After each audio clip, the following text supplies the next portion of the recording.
After touring the missions of Europe in 1862, Elder George Q. Cannon, himself a convert from England, wrote, "From every nation where the gospel is being preached, the Lord is assembling a people whom he will yet make the mightiest power that has ever had an existence on the earth."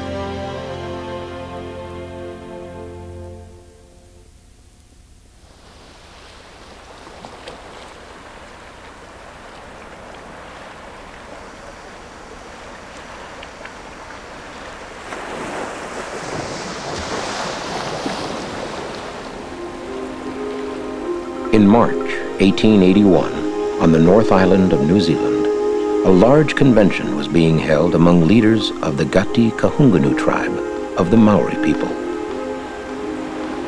Many in attendance were old enough to have seen the coming of the first Christian missionaries to New Zealand, but the chiefs were concerned about the lack of unity among the different Christian sects.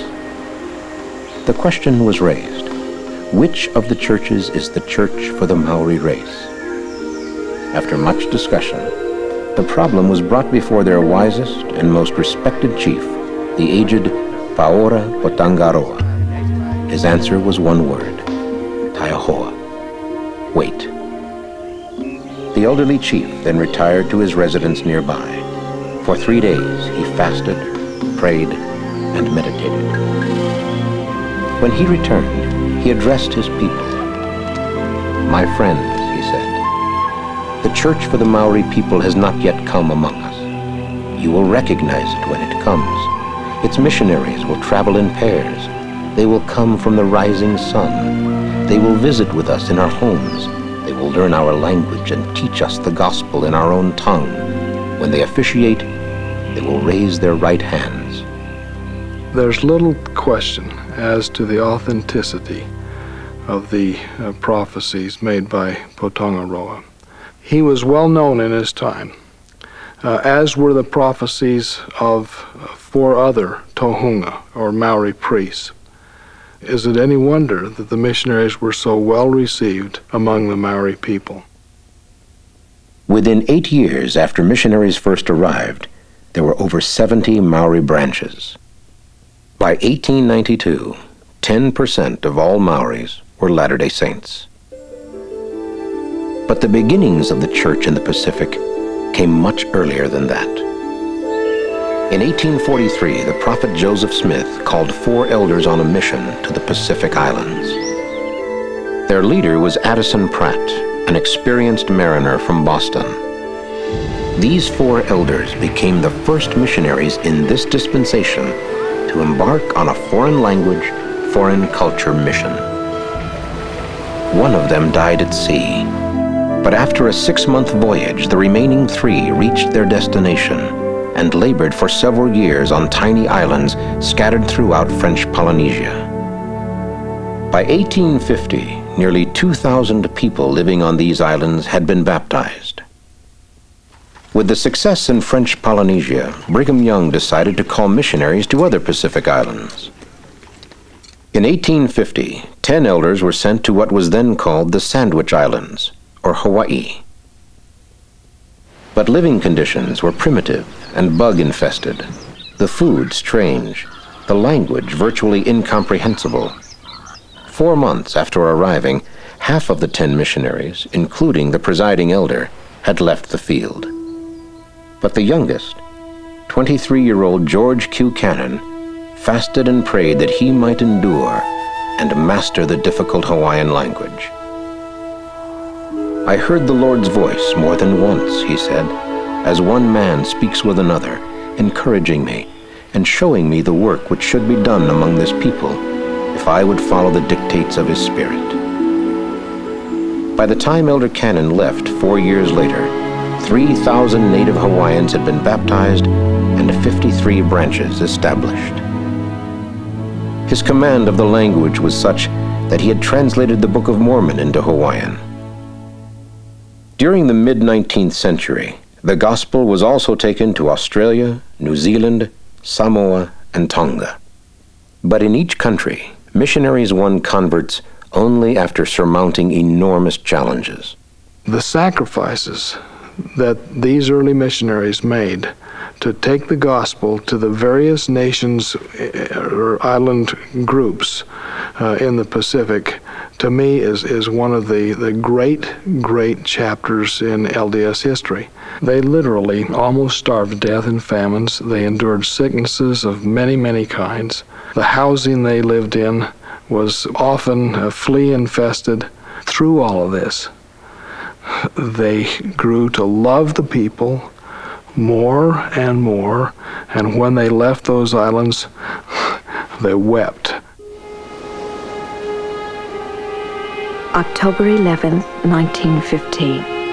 We held our conference with the Haiku'eru branch. It was glorious. Almost all the saints were wiping away the tears, their big hearts brimming over with joy. The whole village came down to the shore to see us off and sang, "God be with you till we meet again." Many cried. I was sorry to leave. I had become so attached to the people.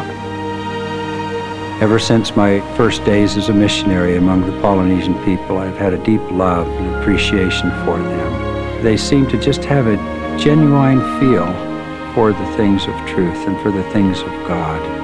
They are people of faith and of love and true disciples of Christ.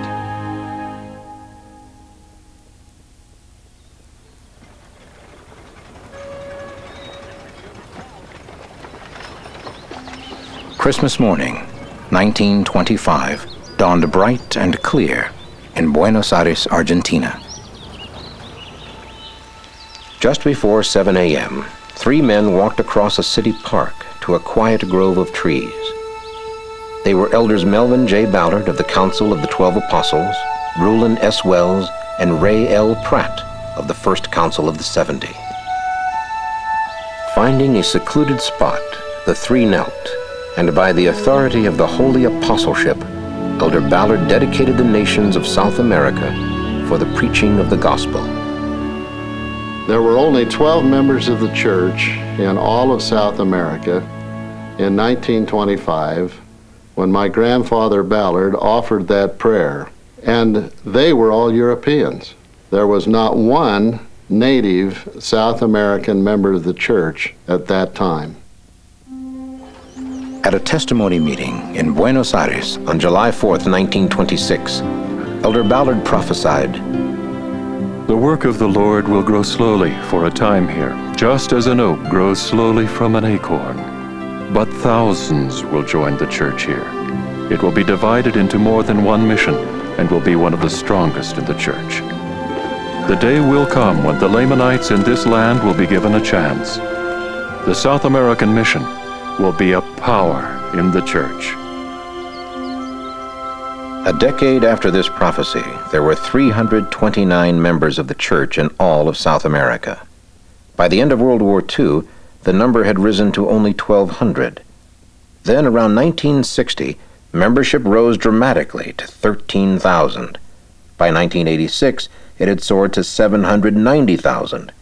By 1997, church membership in South America surpassed 2 million.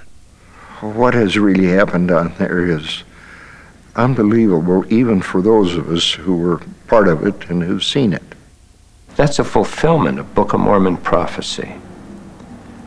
Recorded there is the promise that out of those nations would come the leadership that would proclaim the gospel of Jesus Christ to their own people. In 1949, a young couple, Walter and Edith Spott, had just settled in Sao Paulo, Brazil.